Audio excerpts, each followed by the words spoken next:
Muy bien, abra su Biblia en Apocalipsis, por favor, Apocalipsis capítulo 19. Estamos estudiando acerca del cielo y esta mañana quiero hablar acerca de las bodas del Cordero. Apocalipsis capítulo 19, versículos del 1 al versículo 9. Le vamos a dar lectura, si lo encuentra, ¿verdad? Vamos a leer alternadamente.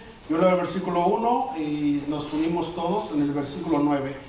Dice la palabra de Dios, Apocalipsis capítulo 19, versículos del 1 al 9. Después de esto oí una gran voz de gran multitud en el cielo que decía: Aleluya, salvación y honra y gloria y poder son del Señor Dios nuestro. Porque sus juicios son verdaderos y justos, pues ha juzgado a la gran ramera que ha comido a la tierra con su fornicación y le ha vengado la sangre de sus siervos de la mano de ella. Otra vez dijeron: Aleluya, y el humo de ella sube por los siglos de los siglos. Y los 24 ancianos y los 4 seres vivientes se postraron en tierra y adoraron a Dios, que estaba sentado en el trono, y decían: Amén, aleluya. Y salió del trono una voz que decía: Alabad a nuestro Dios todos sus siervos, y los que le teméis, así pequeños como grandes. Y oí como la voz de una gran multitud, como el estruendo de muchas aguas, y como la voz de grandes truenos que decían: Aleluya, porque el Señor nuestro Dios Todopoderoso reina. Gocémonos y alegrémonos y démosle gloria, porque han llegado las bodas del Cordero y su esposa se ha preparado. Y a ella se le ha concedido que se vista de vino fino, vino resplandeciente, porque el vino fino es las acciones justas de los santos. Todos juntos. Y el ángel me dijo: escribe: bienaventurados los que son llamados a la cena de las bodas del Cordero. Y me dijo: estas son palabras verdaderas de Dios. Quiero llamar la atención, versículo 7 dice una vez más: gocémonos y alegrémonos y démosle gloria, porque han llegado las bodas del Cordero y su esposa se ha preparado. Quiero hablar, hermanos, acerca de ese acontecimiento que va a llevarse a cabo en el cielo. Después de que el rapto, hermanos, acontezca.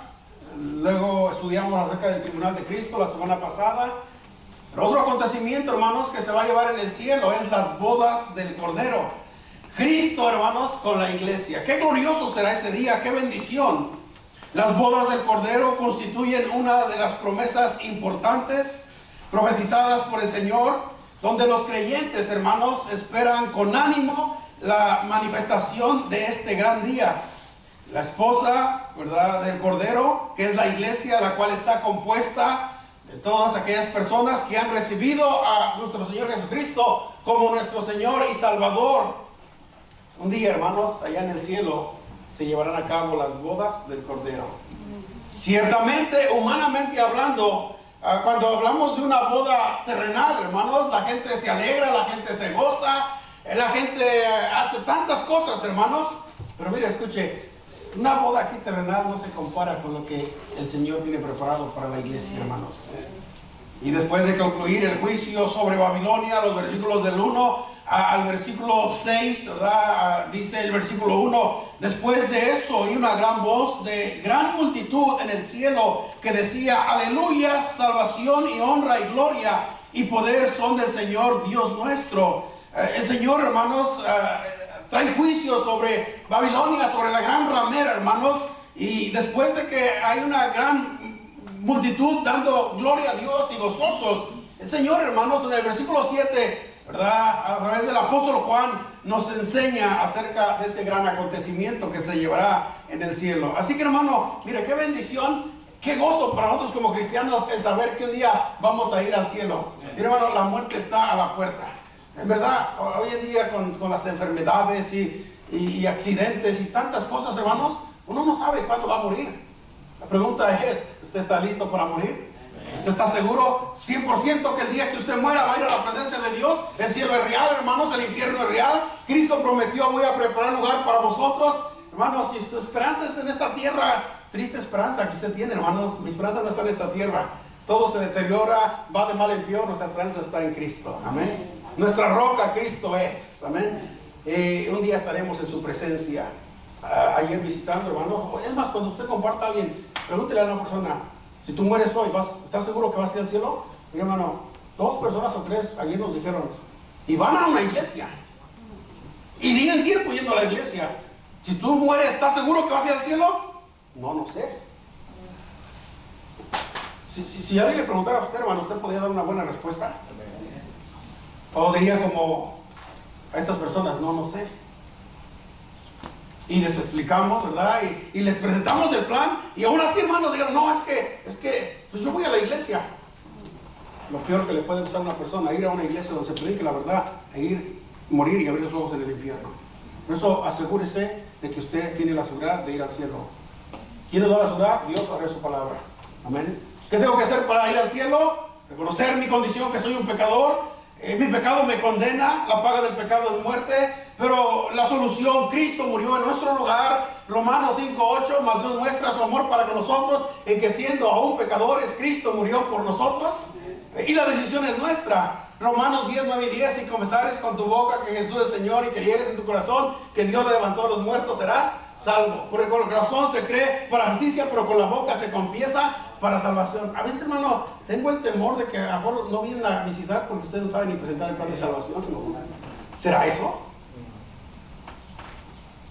Debiendo ser ya maestro, dice el escritor a los Hebreos. 10 años en la iglesia, usted ya debería estar discipulando a otras personas. Bueno, es que yo quiero seguir aprendiendo. ¿Para qué? Si lo que ya sabe no lo pone en práctica.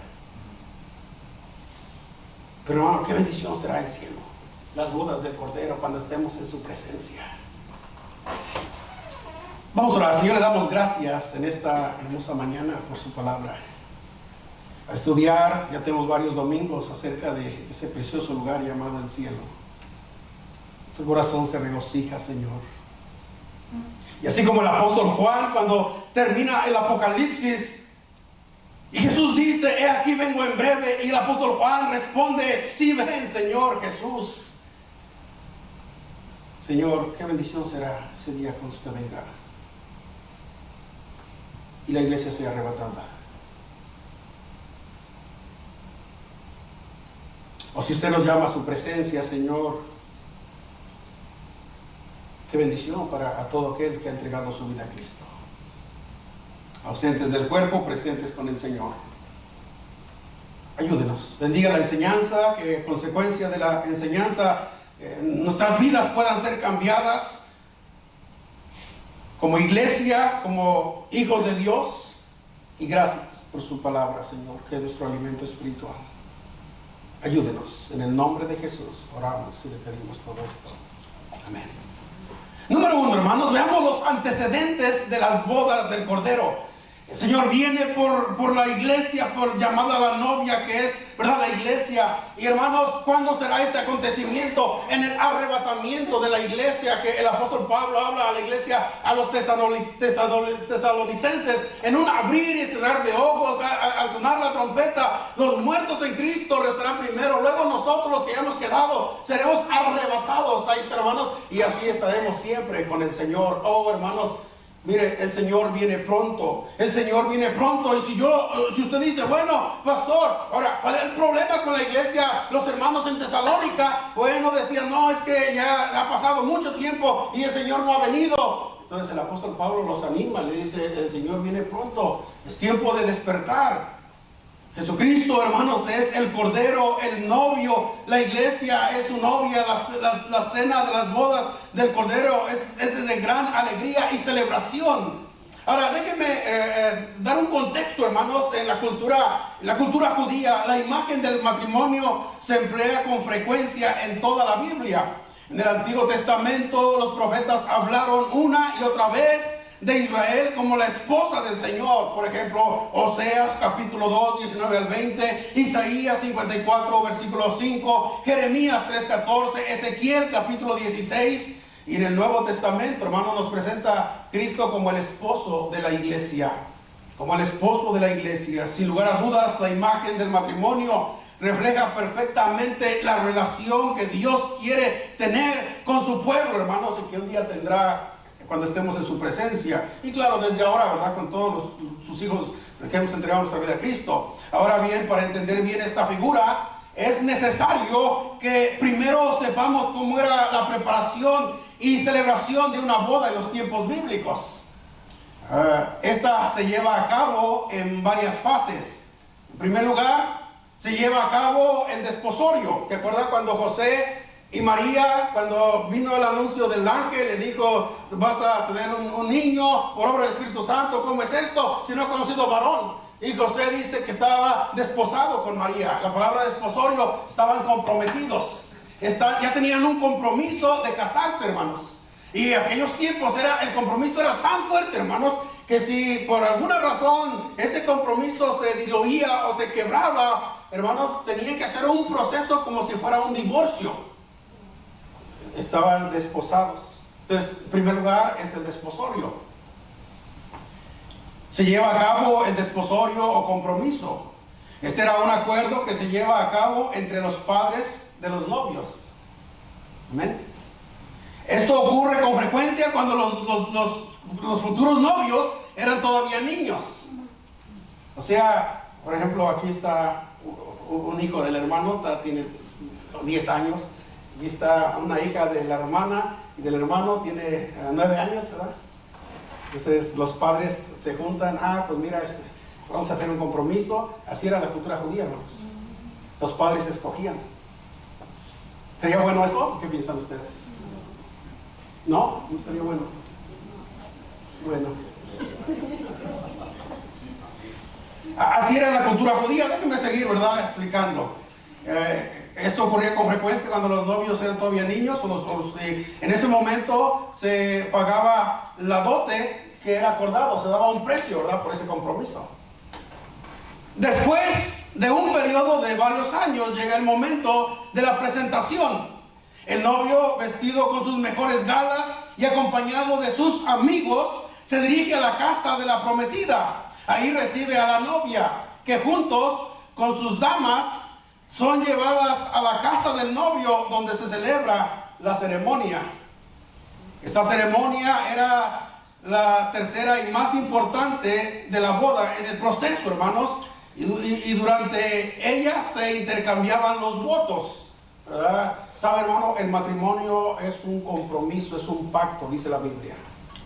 Ahora, el matrimonio fue instituido por Cristo, no fue un invento del hombre. El primer matrimonio en la Biblia lo encontramos en el huerto del Edén. Adán y Eva, Dios los unió en santo matrimonio. Por tanto, lo que Dios unió no lo separa el hombre. Por tanto, dejará el hombre a su padre y a su madre, se unirán a su mujer y los dos serán una sola carne. Ahí está el primer matrimonio, hermanos. Por eso el matrimonio es una institución sagrada. El matrimonio es un pacto, es un compromiso. El matrimonio es para siempre. Yo sé que la sociedad, hermanos, está mal y va de mal en peor, pero son los principios bíblicos que Dios ha establecido. Una vez más, después de este periodo de varios años, llega el momento de la presentación. El novio, vestido con sus mejores galas y acompañado de sus amigos, se dirige a la casa de la prometida. Ahí recibe a la novia, que juntos con sus damas son llevadas a la casa del novio, donde se celebra la ceremonia. Y viene lo más importante, hermanos. Durante ella se intercambian los votos. Después de la ceremonia tendría lugar una comida final a la que seguía la consumación del matrimonio. Escuchen, hermanos, y esta comida podría extenderse por 7 días o más, dependiendo de la condición social y económica de los contrayentes. 7 días comiendo mole, amén. ¿Verdad? Porque era la costumbre en aquellos tiempos, hermano, cuando hacía boda era mole, allá en donde yo soy. Amén. Hombre, va a haber mole. Ayer hubo mole, pero no hubo boda, pero hubo mole. 7 días, hermanos. 7 días la fiesta. Y cuando tenían la posición económica era buena, se extendían hasta más días. Sería bueno eso, ¿verdad? Aplicarlo. Este símbolo se cumple, hermanos, perfectamente en la relación de Cristo con su iglesia. El contrato nupcial fue firmado cuando Cristo redimió a su iglesia por medio de su muerte en la cruz.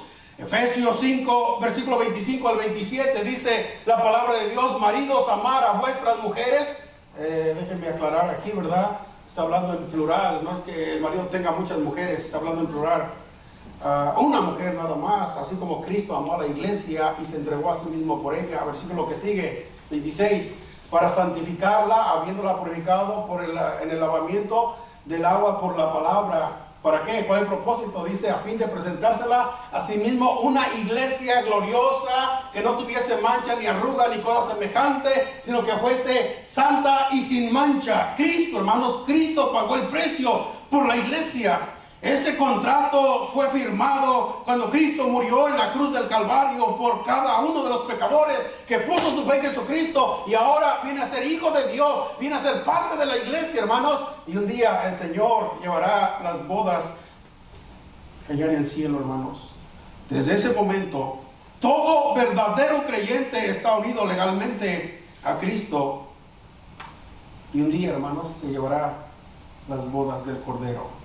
Según a los Corintios 11:2, dice el apóstol Pablo, hablando a la iglesia, hermanos, a los hermanos, y dice Pablo: porque os celo con celo de Dios. Pablo amaba a Dios con todo su corazón. Su deseo de Pablo, que ellos se afirmaran, que anduvieran en el camino de Dios, que anduvieran creciendo en la vida espiritual, hermanos. Y a veces miraba que los hermanos, en vez de seguir adelante, retrocedían. Y Pablo dice: porque os celo con celo de Dios, pues os he desposado con un solo esposo, para presentaros como una virgen pura a Cristo. Ahí está, hermanos, Cristo es el esposo, el Cordero de Dios. Después de un periodo de separación en el que nos encontramos en este momento, hermanos, Cristo está a la diestra del Padre, amén. Cristo murió por nosotros. Después de ese tiempo de separación en el cual nos encontramos, llegará segunda etapa, que se cumplirá cuando Cristo, hermano, acompañado, ¿verdad?, venga y la iglesia sea arrebatada. Entonces, hermanos, estaremos allá en la presencia de Dios, y ya estudiamos la semana pasada. Va a haber ciertos acontecimientos. Aquí va a haber tribulación. En el cielo va a haber, hermanos, el tribunal de Cristo, donde cada uno dará cuentas de sí. Y después, hermanos, ¿verdad?, serán las bodas del Cordero. Decía la semana pasada, no sabemos si, aunque muchos comentaristas están en su mayoría apuntan de que primero es el tribunal de Cristo, después son las bodas del Cordero. Pero bueno, eso no, si es primero una u otra cosa, no hay problema. Lo importante es que estemos ahí, hermanos, en ese día, amén, que por la fe en Jesucristo. Y después de ese periodo, hermanos, se llevará a cabo las bodas del Cordero. En ese momento, cuando el novio viene a buscar a la esposa para llevársela a su casa. ¿Se acuerdan? Mateo 25, hermanos, se refiere a la parábola de las vírgenes que encontramos. Y había 10 vírgenes, y decía a la noche va a venir el esposo, así que estén preparadas. Y eran 5 eran prudentes, 5 eran insensatas, 5 estaban preparadas, 5 no se prepararon. A las 5 se les acabó el aceite y les pidieron a las que tenían aceite: no, vayan ustedes a comprar porque se las acaban nosotros. Y en lo que ellos fueron a comprar, hermanos, llegó el esposo, y las 5 insensatas se quedaron. El Señor viene. Cristo viene pronto, hermanos. Y una vez más, ¿usted está listo? Si el Señor viniera hoy, ¿usted está preparado para ir a la presencia de Dios? Déjeme darle la pregunta más directa. ¿Usted está seguro que el día que usted muera va a ir al cielo? Bueno, que esa seguridad no nos mueva. Juan 5:24, de cierto os digo, el que oye mi palabra y crea al que me envió, tiene vida eterna, no vendrá condenación, ha pasado de muerte a vida, seguridad. De cierto te digo, en la cruz, a ese malhechor que creyó: acuérdate de mí cuando vengas en tu reino. De cierto te digo que hoy estarás conmigo en el paraíso. Un sinónimo del cielo, hermanos. Ese hombre murió, pero ese hombre fue a la presencia de Dios. ¿Por qué? Porque puso su fe en Jesucristo. Finalmente, después de la unión entre el esposo y la esposa, venía el banquete, hablando de una boda judía, que en este caso, ¿verdad?, dije, duraba 7 días, y los que tenían más dinero hasta se extendía. Pero, hermano, hablando de nuestra boda con nuestro Señor Jesucristo, hermano, no va a ser 7 días, no va a ser, ¿verdad?, 10 días, va a ser por la eternidad. Estaremos en la presencia de Dios. Amén. Qué gozo, qué bendición para nosotros. En segundo lugar, quiero que veamos una exhortación al regocijo. Versículo 7 dice la palabra de Dios, versículo 7: gocémonos y alegrémonos y démosle gloria. El pasaje comienza, versículo 7, con una exhortación, hermano. La palabra exhortación es animar. En otras palabras, nos está animando ahí el apóstol Juan, ¿verdad?, guiado por el Espíritu Santo. Gocémonos, alegrémonos y démosle gloria. ¿Cuántos se alegran por una boda, hermanos? Mire, hasta la hermana se compra un vestido nuevo, se compra zapatos, el hermano se compra un pantalón. ¿Se acuerda, hermano, cuando usted no conocía al Señor? ¿Sí o no? No sé si ahora también, ¿verdad? Y había gozo y esperaban el día.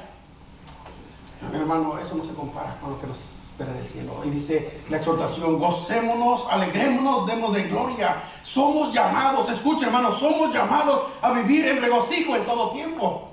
Usted y yo, hermano, no, a pesar de que, bueno, es una promesa, se va a llevar a cabo, pero hermanos, desde el momento de la salvación nosotros debemos estar gozosos. ¿Por qué? Porque nuestro nombre está escrito en el libro de la vida. Porque si morimos vamos a la presencia de Dios y no al infierno, hermanos. Porque ahora somos hijos de Dios. Dice el apóstol Juan: mirad cuál amor nos ha dado el Padre para que seamos llamados hijos de Dios. ¡Qué bendición, hermanos! Entonces somos llamados a vivir en regocijo en todo tiempo. Pero hablando acerca de ese acontecimiento que se llevará a cabo en el cielo, hermanos, las bodas del Cordero. Entonces el apóstol Juan, hermanos, nos exhorta y nos dice: gocémonos y alegrémonos y démosle gloria. Escuche, yo dije somos llamados a vivir en regocijo. En tiempo de tribulación somos llamados a vivir en regocijo. En tiempos de prueba somos llamados a vivir en regocijo. En tiempo de enfermedad somos llamados a vivir en regocijo. En tiempo de persecución somos llamados a vivir en regocijo. Ah, pastor, ¿y dónde dice eso en la Biblia? Mateo capítulo 5, lea el Sermón del Monte.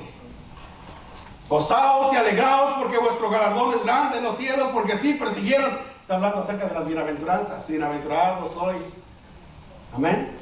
Hermanos, somos llamados. Mire, el apóstol Pedro lo entendió y los apóstoles predicaron el libro de los Hechos, el Evangelio. Y por predicar el Evangelio los pusieron en la cárcel. Ahí estaba triste Pedro, ¿verdad? Ahí, todo desanimado, todo ahí. No, estaban cantando y dándole gloria a Dios, orando. Y los presos los oían. Pablo, hermanos, se regocijaba. ¿Qué ejemplo para nosotros? Mire, hermanos, si hubiera persecución, y creo que a lo mejor estamos cerca de que un día haya persecución aquí en este país. Si hubiera persecución, hermanos, ¿se gozaría usted y yo me gozaría? Si de repente por andar tocando puertas y llevando el Evangelio nos llevaran a la cárcel, ¿qué haríamos? En la cárcel también ocupan pastores y misioneros. Amén. Y es un buen ministerio, hermano, porque ahí los tiene, ahí no va a andar buscándolos, ahí los tiene. Yo me acuerdo, fui como unas 3 veces allá estado donde vivíamos en Indiana, a una cárcel a predicar.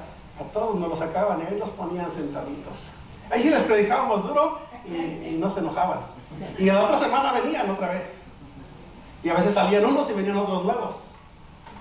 Oh, hermano, ese es buen ministerio. Yo conozco un hermano de la iglesia donde estábamos. Él fue salvo en la cárcel, en California. Ahí escuchó el Evangelio, salió de la cárcel, se fue para Indiana, se empezó a congregar. Luego Dios lo llamó, estudió y ahora él está en Durango y ahora está en Oaxaca predicando y levantando una obra. También en la cárcel ocupan predicadores también. Somos llamados, bienaventurados. Cuando venga persecución, gozaos, alegraos. Jesús dijo: gozaos que nuestro nombre está escrito en el libro de la vida. ¿Se acuerda cuando envió a esos, cuántos eran? 70 a predicar? Y cuando regresan venían bien contentos. Señor, hasta los espíritus inmundos se sujetan a nosotros. Y Jesús les dice: no os alegréis que los espíritus se sujeten. Alegraos, gozaos que vuestro nombre es escrito en el libro de la vida. Cantamos ese precioso himno: Hay un hombre nuevo en la gloria, mío es y mío es. Y Cristo dijo, gozaos y alegraos, porque vuestro nombre es escrito en el libro de la vida. El apóstol Pablo, hermanos, si alguien sufrió, si alguien pasó persecución, si alguien tenía muchas razones, hermanos, para no estar gozoso, era el apóstol Pablo. Mas, sin embargo, él escribe, hermanos, la carta a los filipenses. Cuando Pablo escribe la carta a los filipenses, Pablo estaba en una prisión. Y las prisiones no eran como las de ahora, hermanos. Eran unos calabozos con tierra, frío, hermanos. Ahí estaba Pablo y escribe en Filipenses 4:4 a la iglesia, a los filipenses: regocijaos en el Señor. ¿Cuándo, hermanos? Siempre. Pablo en la prisión animando a los hermanos a estar gozosos. Deberían los hermanos estar animando a Pablo en la cárcel, ¿verdad? A veces va usted al hospital a animar a un hermano o una hermana que está pasando por una enfermedad y uno llega y no tiene palabras, ¿verdad? Cómo empezar. No, hombre, y sale usted más animado porque la hermana está más animada, más gozosa que usted y que yo. Pablo está en la cárcel y dice: regocijaos en el Señor siempre. Yo sé, hermano, yo sé que a veces pasamos la vida así es. Debemos estar gozosos. Amén. Debemos estar gozosos. Estoy pasando un tiempo difícil, pero el gozo del Señor mi fortaleza es. El Señor nos fortalece y nos da gozo. ¿Se acuerda Habacuc? Habacuc estaba triste. Habacuc estaba triste porque miraba como los malos parece que prevalecían, y ora a Dios como una queja: Señor, ¿por qué me haces ver violencia? Y al final del libro de Habacuc, su actitud cambió. Aunque la higuera no florezca, aunque en la vides no haya fruto, aunque falte el producto del olivo, el ganado de mantenimiento, con todo eso me gozaré y me alegraré en el Señor. Jehová es mi fortaleza, Él parase mis pies como de sierva y en sus alturas me hace andar. Es el profeta, hermanos, gozoso, alegre. Hermano, hay muchas razones por estar felices y yo creo que son pocas por qué estar tristes. Amén. Miren, la enfermedad es pasajera, amén. El sufrimiento es pasajero. Todas las circunstancias que hay en nuestra vida son pasajeras. Hermanos, gocémonos en medio de cualquier circunstancia. Regocijaos en el Señor siempre. Otra vez digo, regocijaos. Qué gran día será el día de las bodas del Cordero. Gocémonos, alegrémonos, dice, hermanos, el apóstol Juan, porque el día se acerca. Y demos gloria a Dios.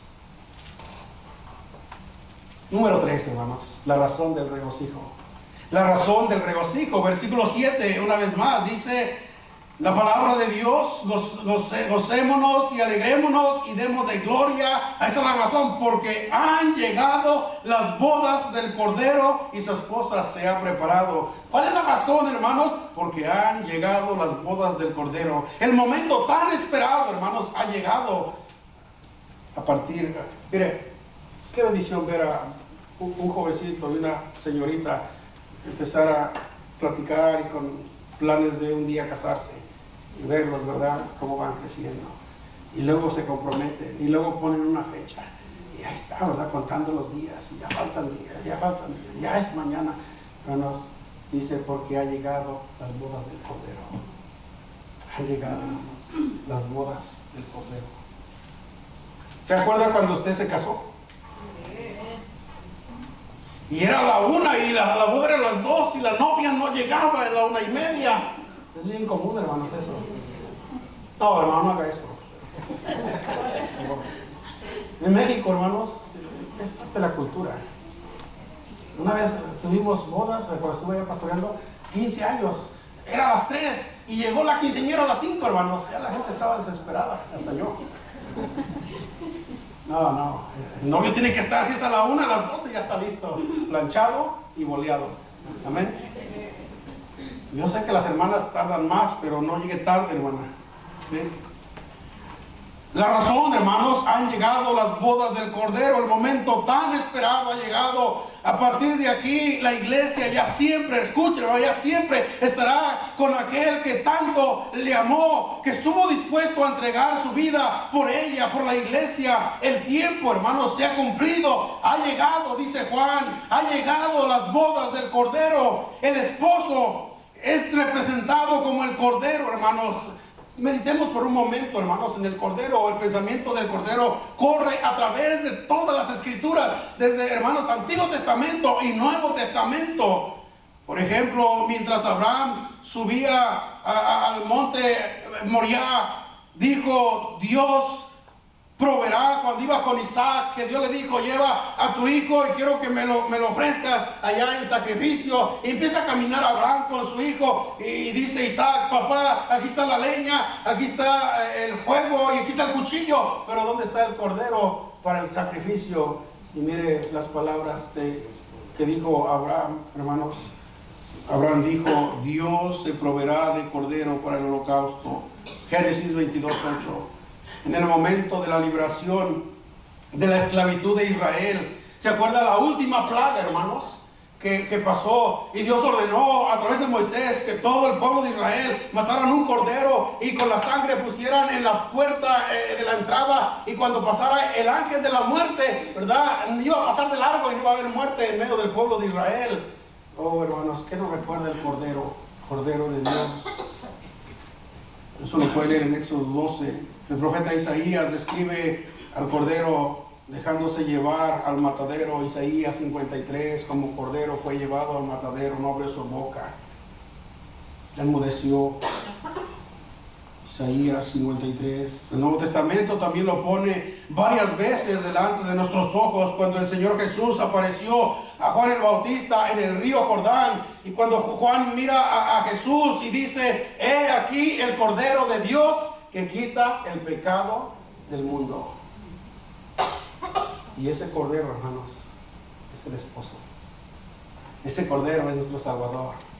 Ese Cordero es el que se casará con la iglesia, hermanos, en el cielo. Pedro habló de él, dice en 1 de Pedro 1:19, como de un cordero sin mancha y sin contaminación. Y el apóstol Juan dice la palabra de Dios: vio al cordero como inmolado en Apocalipsis 5:6. En Efesios 5:25 dice el apóstol Pablo: Cristo amó a la iglesia y se entregó a sí mismo por ella. Hablando, hermanos, del Cordero de Dios. Él dio su propia vida. Tal es el precio que pagó en la cruz del Calvario para adquirir a la iglesia. Hermano, hubo un precio muy grande que se pagó por la iglesia. Por eso Cristo ama a la iglesia. Cristo está edificando la iglesia. Cristo vendrá por la iglesia y un día se llevarán las bodas del Cordero en el cielo. No menosprecie la iglesia, hermanos. No hable mal de la iglesia. La iglesia somos nosotros. No es el edificio, somos nosotros. Debemos orar por la iglesia. Debemos amarnos en la iglesia. Debemos servir en la iglesia. Porque el Señor pagó un precio, hermanos. Un precio muy alto. Amén. Y sabe una cosa. Qué bendición como pastor. El Señor cuida la iglesia. Le dijo a Pedro: y las puertas del Hades no prevalecerán contra ella. El Señor tiene cuidado de la iglesia. Y en esa promesa podemos descansar, hermanos. Qué bendición.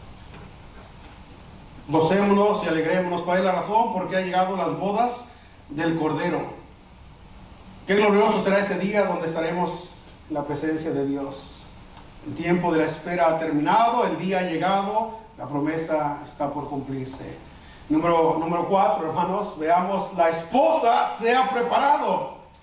Por una parte dice, versículo 7 al final, dice la palabra de Dios: y su esposa se ha, ¿qué, hermanos?, preparado adecuadamente para este encuentro. Notemos que aquí no se trata tanto de lo que Cristo ha hecho por la iglesia, porque el Señor ya hizo todo, hermanos. Pero aquí dice que la esposa, la iglesia, se ha preparado. En otras palabras, hermanos, la iglesia debe de estar cada día preparándose, lista. Porque el Señor viene pronto y un día se llevará las bodas del Cordero allá en el cielo. En Efesios 5 leímos hace unos momentos, dice que Cristo pagó el precio por la iglesia, habiéndola purificado por el lavamiento, para presentársela a sí mismo, una iglesia gloriosa, santa, que no tuviese mancha, ni arruga, ni cosa semejante. Entonces, la esposa se ha preparado, ella se ha preparado. La imagen es sencilla de entender, hermanos. La iglesia en este tiempo presente no debe vivir para sí mismo, sino pensando en agradar a su esposo, que viene a buscarla en cualquier momento, hermanos. Y la iglesia somos nosotros. O sea, no debemos vivir para agradarnos a nosotros mismos. Debemos de vivir estando preparados, esperando al esposo. Y una vez más, hermano, si el Señor no viene pronto, si no nos toca ver la venida de Cristo en estos días, pero la muerte vendrá a nuestras vidas. Amén. Entonces, ¿cuál es la enseñanza? Debemos estar preparados. De hecho, hermano, usted lea las parábolas, en su mayoría las parábolas, el énfasis es estar preparado. Estar preparado. Los talentos, se fue, regresó, rindió cuentas. Las vírgenes, ¿verdad? Tenían que estar velando, estar preparados. Los labradores malvados que el dueño le dio, ¿verdad? Y luego regresó a su tiempo para rendir cuentas con ellos. Una y otra vez, hermanos, el énfasis es estar preparados. Estar preparados. Su esposa se ha preparado, dice el versículo 7. Como toda esposa, la esposa celestial aparecerá el día de la boda perfectamente preparada. Parte de esta preparación es la justicia que Dios le ha concedido. En virtud de esta justicia podemos mantenernos en la luz de Dios y sentirnos, ¿verdad?, confiados, bueno, en Dios, no en nosotros mismos. Los pasajes siguientes nos muestran a la esposa preparada para el día de la boda. Colosenses 1:12, mire, escuche lo que dice: dando gracias al Padre que nos hizo aptos para participar de la herencia de los santos en su luz. Te lo repito, dando gracias al Padre que nos hizo aptos para participar de la herencia de los santos en su luz. Hebreos 10:14, porque con una sola ofrenda hizo perfectos para siempre a los santificados. La forma en que se ha preparado y lo que se le ha concedido para presentarse como una novia hermosamente vestida en la boda, mantiene el equilibrio entre la responsabilidad del hombre y la soberanía de Dios. Pero por otro lado, hermano, la esposa manifiesta también una hermosura que se le ha concedido. Versículo 8, por favor, versículo 8 dice la palabra de Dios: y a ella se le ha concedido que se vista de lino fino, limpio y resplandeciente. Se le ha concedido, hermanos, lino fino, limpio y resplandeciente. Sencillo, pero hermosa la iglesia. Amén. Nada que ver con lo exagerado, atrevido que representa, hermanos, en el Apocalipsis capítulo 17, la gran ramera. No, vestida, limpia, sencillo, pero hermosa. Eso no contradice el hecho de que le ha sido dado por Dios, porque al fin y al cabo todo lo que llegaremos a hacer es producto de la gracia de Dios, hermanos. Eso es un hecho de nuestra responsabilidad. El texto indica también que el lino fino son las acciones justas de los santos. Las acciones justas de los santos. Mire el versículo 8. Y a ella se le ha concedido que se vista de lino fino, limpio y resplandeciente, porque el lino fino son las acciones justas de los santos. Es interesante notar que se habla de las acciones de los creyentes. Esto hace resaltar que se trata de las acciones individuales de cada creyente, hermanos.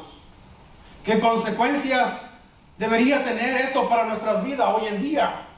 Se le ha concedido que se vista de lino fino, y dice el versículo 9, hermanos, versículo 8, perdón, dice al final, versículo 8, porque el lino fino es las acciones justas de los santos. En otras palabras, el Señor, hermanos, espera de nosotros que nosotros andemos haciendo buenas obras, lo correcto. No para salvación, porque no estamos hablando de salvación, ¿ok? Eso es importante. El tema no está hablando de la salvación. Y luego, si usted va a Efesios 2:8, por gracia sois salvos por medio de la fe, eso no es de vosotros, don de Dios. La gracia es por la gracia de Dios, un regalo, un don. Y luego dice, no por obras para que nadie se gloríe. Versículo que sigue, porque somos hechura suya, creados en Cristo Jesús. Para esas, es lo que está hablando aquí, hermanos, para buenas obras. En otras palabras, hermano, ese vestido lino fino, hermanos, son las obras que la iglesia está haciendo ahorita aquí en la tierra. O en otras palabras, lo que vamos a estudiar en Romanos, ya el capítulo 12, ¿verdad? Presentar nuestra vida en sacrificio vivo, santo, agradable a Dios, que es vuestro culto racional. Rendirnos a Dios en el servicio, en la obra, porque Él dio todo por nosotros. El traje de la esposa en el día de las bodas del Cordero se compone de las acciones justas hechas durante nuestra vida como creyentes aquí en esta tierra. Entonces preguntémonos en qué medida contribuimos a la hermosura de esa vestimenta mediante nuestro comportamiento. Sería una buena pregunta. Tenemos allí un gran motivo para procurar con ardor serle agradable a Dios, hermanos. Por amor a aquel que tanto nos amó, que tanto sufrió por nosotros, tengamos a bien llevar una vida que le honre a Dios, hermanos, y le dé gloria. Ahí vemos la esposa preparada. Pero en último lugar, hermanos, será un momento maravilloso. Será un momento maravilloso. Versículo 9 dice la palabra de Dios: y el ángel me dijo, escribe, bienaventurados. La palabra bienaventurados quiere decir felices, gozosos, los que son llamados a la cena de las bodas del Cordero. Y me dijo, estas son palabras verdaderas de Dios. Hermano, eso va a acontecer. Es una realidad, hermano. Es una promesa. Y lo que Dios dice lo cumple, hermanos.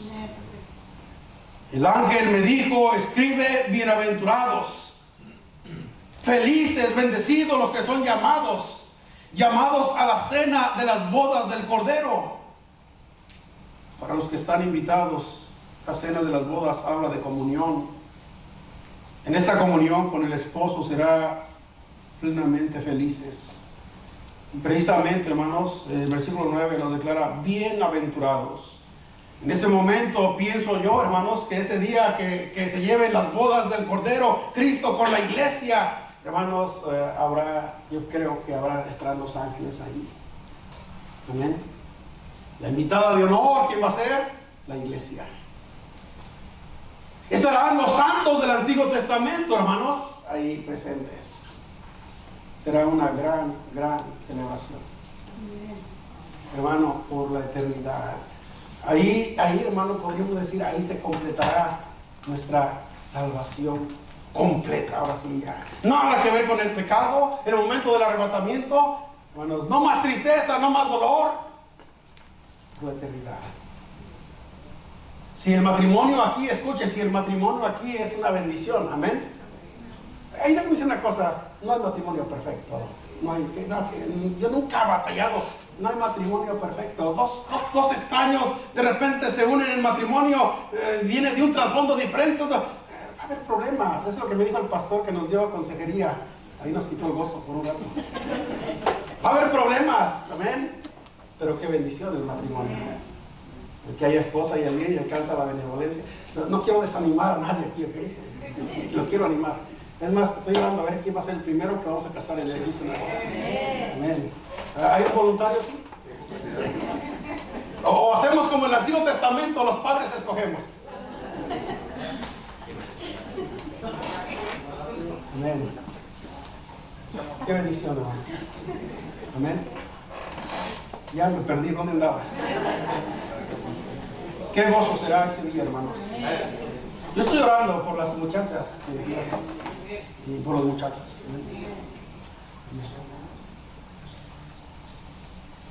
Como que me miran como que no creen, ¿verdad? Sí, estoy orando. Amén.